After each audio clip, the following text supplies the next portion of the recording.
ሰላም። የራስ ሆቴል ወግ ነው። የራስ ሆቴል አይደለም ዛሬ ማወራቸው፣ የኢትዮጵያ ሆቴል ወግ ላወራቸው። ሰሞኑን በሚዲያ ላይ ኢትዮጵያ ሆቴል እና ዋቢ ሸበሌ ሆቴል ሊፈርሱ ነው የሚል አንብቤ ያለውኝ። ምናልባት ቅርስነታቸውን የቅርስ ባለሙያ የሆኑ ሰዎች ቅርስ ናቸው፣ ታሪክ ናቸው ብለው የሚከራከሩ አይቻለሁ። እና በዚህ ላይ ምን መጣልኝ ከራስ ሆቴል ጋር የተያያዙ ኤክስፔሪንሶችን ላካፍላችሁ ነው። የሚያስገርሙ ነገሮች ከራስ ሆቴል። ራስ ሆቴል ምንድን ነው? ቀስ በል ራስ ሆቴል። አንተ ስለ ኢትዮጵያ ሆቴል ነው የማወራው ዛሬ።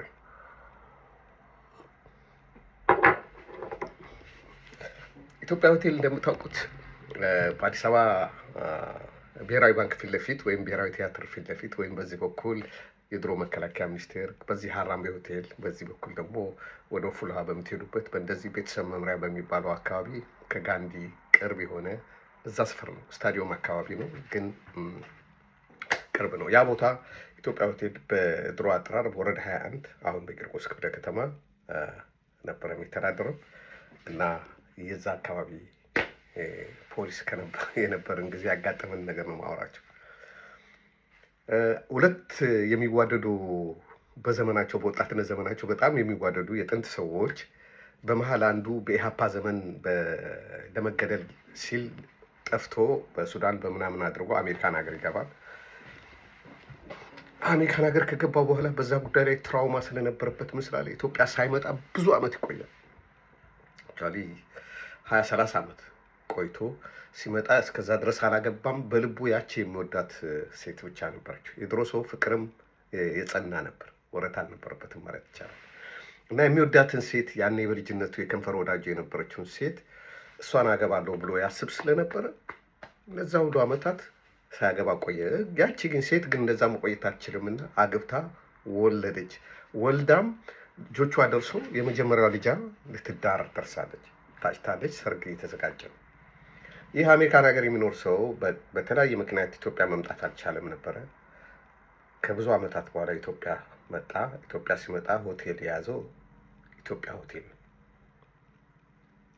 ኢትዮጵያ ሆቴል ያዘ። ያ የጥንት ፍቅረኛዋ የነበረችውን ሴት ደወለላት። በትዳር ላይ ያለች ሴት ነች፣ ግን ያው በጣም ይዋደዳሉ ለረጅም አመታት። ሲመጣ እሷ ግብዣውን አልቀበልም ማለት አልቻለችም። ወደ ሆቴል ሄደች። እንደ አጋጣሚ እሷ ወደ እሱ ሆቴል ሄደችለት። እሱ የገባ ማታ ገብቶ ልክ የመጀመሪያው ቀን የሄደችው ቀኑ እለት ቅዳሜ ይመስለኛል፣ አስታውሳለሁ። የዛን ጊዜ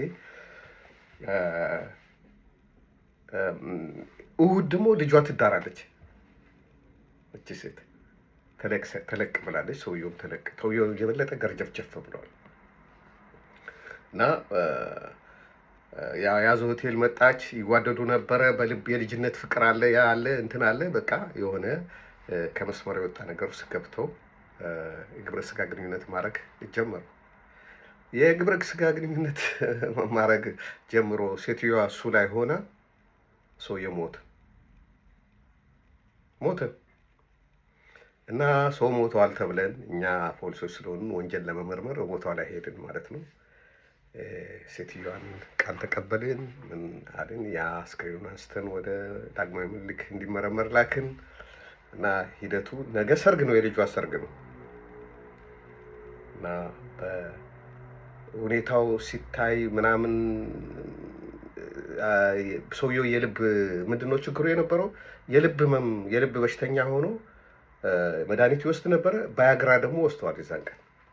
እዚህ አንዳንዴ ይሄ ሰውዬ ከምን ጋር እንደሚሄድ ስላላወቀ ሐኪሞቹ ባጭሩ ባደረጉት ነው የምርመራ እንትን ባያግራና ያው እጁ ላይ የነበረው መድኃኒት አለ፣ ባያግራም አለ። ሁለቱም ወሰዱን ካረጋገጡ በኋላ ሐኪሞቹ ሁለቱ የሚጋጩ ስለሆኑ ልቡ በዚህ ምክንያት ቀጥ ብሎ ነው የሚል የመጀመሪያ ራፍ እንትን ሰጡን ማለት ነው። ስለዚህ የልጇ ሰርግ ላይ አንድ መቅረቷ፣ ሁለት ትዳሩ መበጥበጡም አንድ ታጋይ ሰው ነው ግን አይ ቲንክ አሁን ያኔ ትክክል አይደለም ብዬ ነበር ማስበው። አሁን ተለቅ ካልኩ በኋላ የወሰነው ውሳኔ ደስ ይለኛል። እና የዛን ጊዜ አዲስ አበባ ባለስልጣን ከነበሩት ውስጥ አንዱ ነው። ትለቀቅ፣ በዋስ ትለቀቅ ብሎ ወሰነ እና በዋስ ተለቃ የልጇን ሰርግ አክብራ የቤተሰቡ ሚስጥር ሳይሆን ልጅቷ መጥታለች እዛ ድረስ። ልጅቷ አውቃለች። በጣም ሰርፕራይዝ ሆነች። በጣም ነው ያዘነችው። በእናቷ ዲስአፖይንት ሆናለች። ግን አባትየው ሳያውቁ ሌላው ቤተሰብ ሳያውቅ እናትየው ተፈታ። ያ ሰውዬ አስክሬኑ ሲመረመር ያ የሐኪም ማስረጃው እንደዚህ ብሎ ስለመጣ ኦልሬዲ ፋይሉ ለሚላከው አካል ተልኮ በፕሮሰስ ነው የተዘጋው። በፍርድ ቤት ሂደት በአቃቤ ሕግ በምናምን ሂደት ነው የተዘጋው። ፖሊስ አልዘጋውም። ግን እንደዚህ አይነት ክስተት አጋጣሚ ኢትዮጵያ ሆቴል እየፈረሰ ነው ሲባል እንደዚህ አይነት ትዝታዎች ብዙ ስላሉኝ በኢትዮጵያ ሆቴል ዙሪያ አካፍላቸዋለሁ። ስለ ዋቢ ሸበሌም አካፍላቸዋለሁ። ስላዳመጣችሁኝ አመሰግናለሁ። አይገርምም የሰው ነገር?